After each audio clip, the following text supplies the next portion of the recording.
TV 타임즈. 더마카와 함께 시선 집중의 문을 열겠습니다. 어서 오세요. 네, 안녕하세요. 더마카입니다. 오늘도 삐딱선 정신에 입각해서 주요 뉴스 챙겨 드릴 텐데요. 0155님, 추운 날씨 두 분 감기 조심하세요. 어제부터 저는 이불 속에서 듣고 있습니다. 네, 안 나오고 계십니까? 네, 부럽습니다. 네, 미안해요라는 말도 붙여주셨는데 뭘 미안하세요. 그렇게 이불 속에서라도 들어주시니 감사하죠. 아, 오늘 정말 춥더라고요. 진짜 추웠죠? 네, 어떻게 오셨어요? 올 들어 제일 추운 날이라고 하던데 네. 뭐 코가 얼어붙는 느낌, 정말로. 네, 배고픈 백성님이 밖이 어이없어 웃음이 나올 정도로 정말 춥습니다. 네, 숨 쉴 때마다 콧속이 쨍하게 얼었다가 녹는 느낌이 들어요 라고 보내주셨고 예, 곽기영님도 많이 춥습니다. 빈자에게는 더욱 가혹한 칼바람 안부와 위로를 전해드립니다 라는 인사 남겨주셨고요. 그렇죠. 예, 오늘 서울 아침 느낌 온도가 영하 20도를 밑돌고 있습니다. 정말 건강 관리 잘 하셔야 됩니다. 정말 춥습니다. 특별한 일이 아니면 그냥 이불 속에 계시는 게 가장 현명할 수도 있습니다. 아, 그러니까요. 저도 예. 이불 속에 있고 싶더라고요. 네, 자, A스타임 가시죠. 네, 어제 조홍천 의원이 이재명 대표 사법 리스크와 관련해서 당이 당당하게 싸울 게 아니라 이재명 대표가 당당하게 싸워 나가길 원한다, 뭐 이런 얘기를 했습니다. 네, 검찰이 이재명 대표에게 성남FC 후원금 의혹에 대해서 28일 나와서 조사를 받으라 소환 통보를 했죠. 이에 대해서 이재명 대표는 검찰 수사를 야당 파괴, 정적 제거로 규정을 했는데요. 이재명 대표의 목소리 직접 들어보시죠. 대장동 가지고 몇 년 가까이 탈탈 털어대더니 이제는 무혐의 결정 났던 FC 광고한 것 가지고 저를 소환하겠다고 합니다. 이재명이 그렇게 무섭습니까? 야당 파괴하고 정적 제거하는데 힘쓸 때입니까, 여러분? 이재명을 죽인다고 해서 그 무능함과 불공정함이 감춰지지 않습니다, 여러분. 네, 이재명 대표가 과연 소환 통보에 응할지 말지 관심인데 민주당이 오늘 회의를 열어 대응책을 논의한다고 합니다. 네. 한편 검찰이 최근 속도를 내고 있던 대장동 의혹이 아니라 성남FC 후원금 의혹 건으로 소환 통보를 먼저 한 것도 왜 그럴까 궁금하기도 한데요. 제이비 어떤 점에 주목해야 되나요? 바로 그건데요. 그러니까 그 많은 사람들은 어떻게 전망을 했냐면 이재명 대표 소환 시점이 늦어질 거다 이렇게 전망을 했어요. 왜 그러냐면 여러 검찰청에서 지금 여러 건을 수사를 하고 있지 않습니까? 이거 말고도 대장동이 있죠. 쌍방울이 있죠. 백현동이 있죠. 그래서 그래도 명색이 제1야당의 대표인데 껌껌이 부를 수야 있겠느냐. 나중에 모아서 한꺼번에 부를 것이다. 이런 전망이 있었는데 이 전망을 완전히 여지없이 지금 깨버린 거 아니겠습니까? 네. 그러면 요 얘기는 무슨 얘기입니까? 건건이 부르겠다는 이야기가 되는 거죠. 건건이 부르겠다. 그러니까 제1야당 대표에 대한 최소한의 예우라고 하는 건 없다. 이런 이야기가 되는 거 아니겠습니까? 요 점을 좀 주목해서 봐야 되는 것 같고요. 또 한 가지는 만약에 이재명 대표가 소환에 불응하면 국회 회기는 남아있거든요. 네. 그럼 또 체포에 들어가는 겁니까?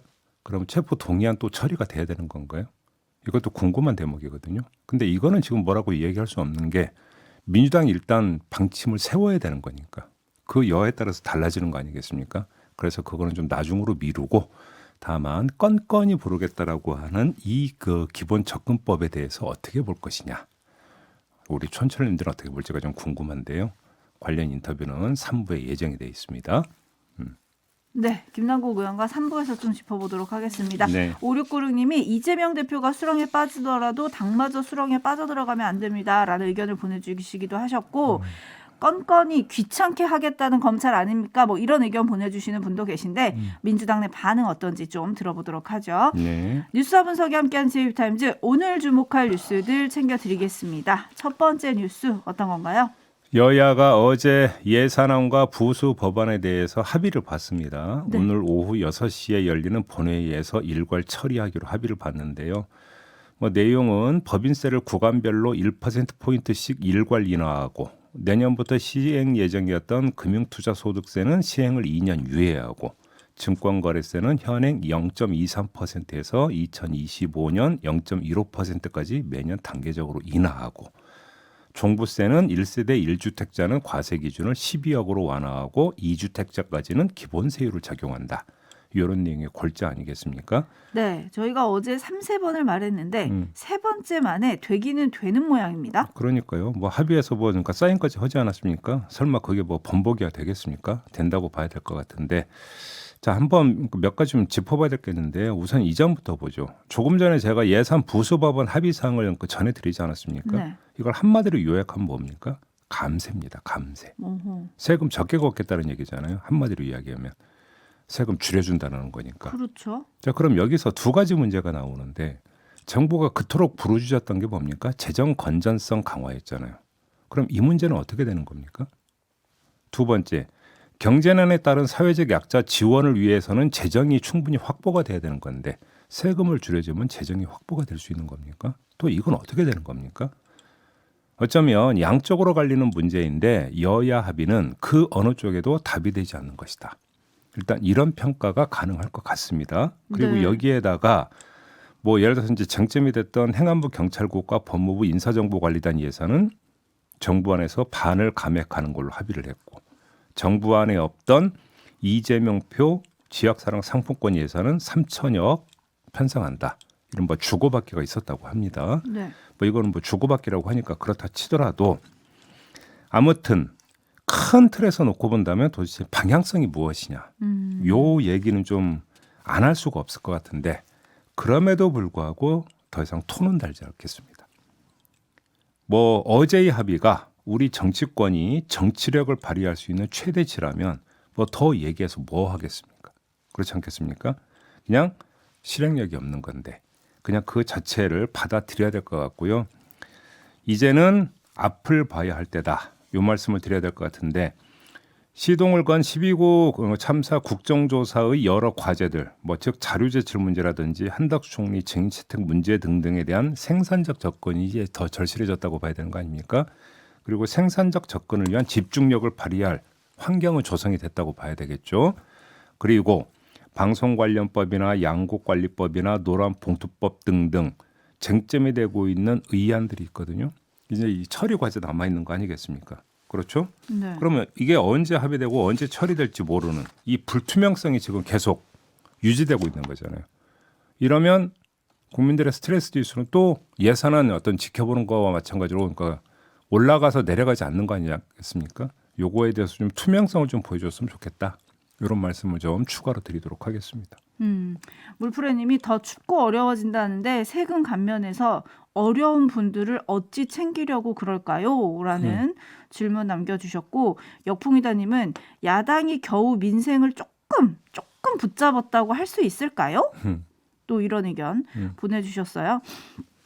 여기에 당장 내년부터 이제 효력이 사라지는 화물차 안전운임제 그리고 30일 미만 사업장 주 60시간 근무 등 뭐 이런 쟁점 법안들이 또 있지 않습니까? 네. 이거를 처리하기 위해서 28일 본회의를 열기로 했는데 내용까지 합의가 된 건 아니다라고 어제 여야 원내대표가 얘기를 했거든요. 네. 근데 이런 일몰 법안들이 한꺼번에 샹 처리가 될 수 있나요? 이거 예를 들어서 30인 미만 사업장 주 60시간 근무 이 문제 같은 경우는 여야 간에 좀 이견이 있어요. 네. 이견이 있기 때문에 과연 이제 5일 남았는데 5일 동안에 이게 합의가 볼 수 있을지 솔직히 좀 잘 모르겠어요. 하지만 화물차 안전운임제 같은 경우는 애시당초 화물연대가 2차 파업에 들어가기 직전에 정부는 3년 연장 안을 이미 제시한 바가 있지 않았었습니까? 그랬죠. 그렇죠. 그다음에 민주당이 일단 처리한 거는 뭐 그 안전운임제 품목 확대 내용은 빠졌고 그냥 3년 연장한 안 아니잖아요. 그럼 이거는 뭐 이견이 있고 말고 할 게 없는 거 아니겠습니까? 받아들이냐 마느냐 이 문제만 남아 있는 거잖아요. 그럼 이건 5일이라는 시간도 사실은 충분한 시간이죠. 결심만 하면 되는 문제니까. 그렇지 않겠습니까? 네. 강론을 가지고 이거 조정하고 저거 조정하다 보니까 악마는 디테일이 있는 걸 확인하는 과정이 될 이유도 없는 거거든요. 이 건 같은 경우는. 그렇기 때문에 이거는 결심만 하면 되는 문제다. 따지고 보면 어려운 문제는 아니다. 이렇게도 볼 수 있는 것이죠. 그러고 보니 28일이 이재명 대표에게 검찰이 나오라고 한 날이네요. 그러게요. 네. 제이비타임즈 다음 주목할 뉴스는 오디오로 먼저 만나보시죠.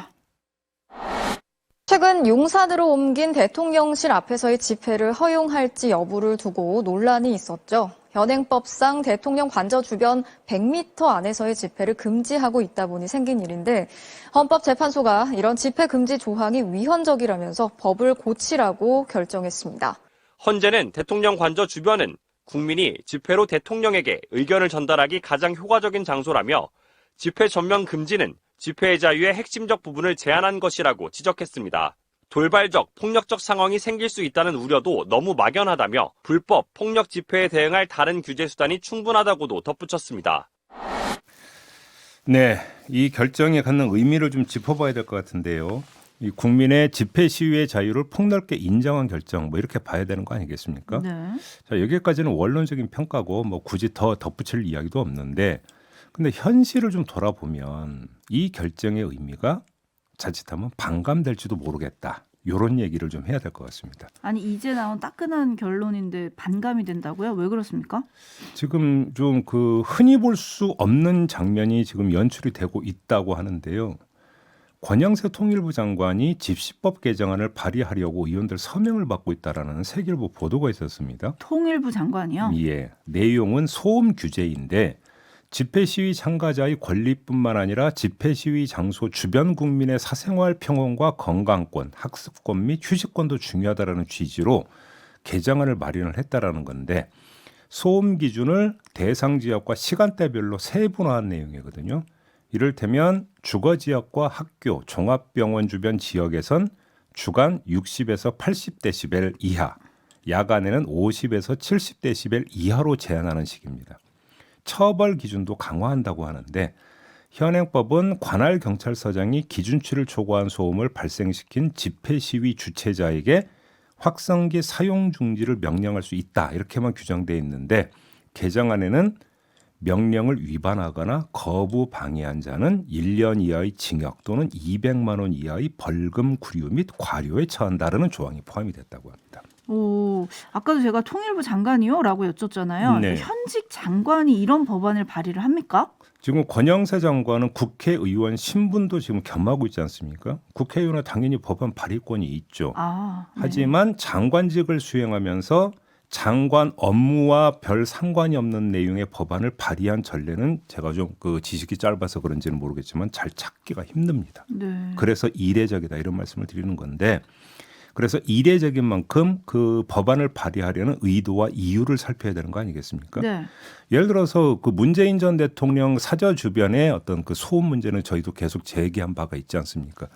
그런 점에서 소음 규제의 필요성은 저는 어느 정도는 공감대는 형성이 되어 있다고도 볼 수 있을 것 같아요. 그래서 이 자체가 중요한 게 아니라 맥락이라고 하는 것들을 좀 봐야 될 것 같은데 왜 다른 사람도 아니고 통일부 장관이 나서서 이때에 이런 뭔가 법안 개정안을 준비를 하느냐 이거지 않습니까? 네네. 이 권영세 장관 측은 지역구가 용산이거든요. 아, 그러니까 용산 주민들이 각종 집회 시위로 인한 소음 피해를 호소하고 있어서 법안을 준비했다. 뭐 이런 식으로 설명을 했다고 해요. 그러니까 대통령실은 물론 대통령 관저도 모두 용산구 안에 있지 않습니까? 게다가 법안 발의 움직임이 시작된 시점이 조금 전에 저는 헌재의 헌법 불합치 결정 직전이었거든요. 바로 그렇기 때문에 그냥 액면 그대로 볼 게 아니라 뭔가 좀 맥락이 있는 것이 아닌가. 요 점을 좀 둘러보지 않을 수 없는 건데 우연의 일치인지 아니면 예측에 따른 대비인지는 알 길이 없지만 이건 분명히 이야기할 수 있을 것 같습니다. 어떤 거냐? 권영세 장관 측 해명을 곧이곧대로 받아들인다 하더라도 이런 지적이 성립이 된다는 거죠. 현직 장관이 북한의 잇따른 도발로 남북 관계가 경색될 대로 경색된 상태에서 장관 업무보다 지역구 관리에 더 신경 쓰는 모습 과연 적절하게 비춰질 것이냐. 요건 남는 문제 아니겠습니까? 네. 그렇죠? 안 그래도 갈매기 날다님이 북한은 신경 쓰고 계십니까? 라고 물어주셨는데 어쨌든 뭐 뜻밖이다 이런 표현이 좀 나올 수 있을 것 같은데 앞서 전한 헌재 결정은 대통령 관저 100m 안에서도 집회가 가능하다 이거였잖아요. 가능하더라도 만약에 이 개정안 내리면 이제 소음 규제에 들어가게 되는 그러니까요. 거죠. 그래서 제가 궁금한 게 그래서 국회가 2024년 5월까지 법을 개정하라 이런 주문을 어제 함께 한 건데 헌재가 네. 여야 생각이 다르고 또 권영세 장관발 개정안까지 발의가 된다면 국회 논의는 어떻게 되는 겁니까?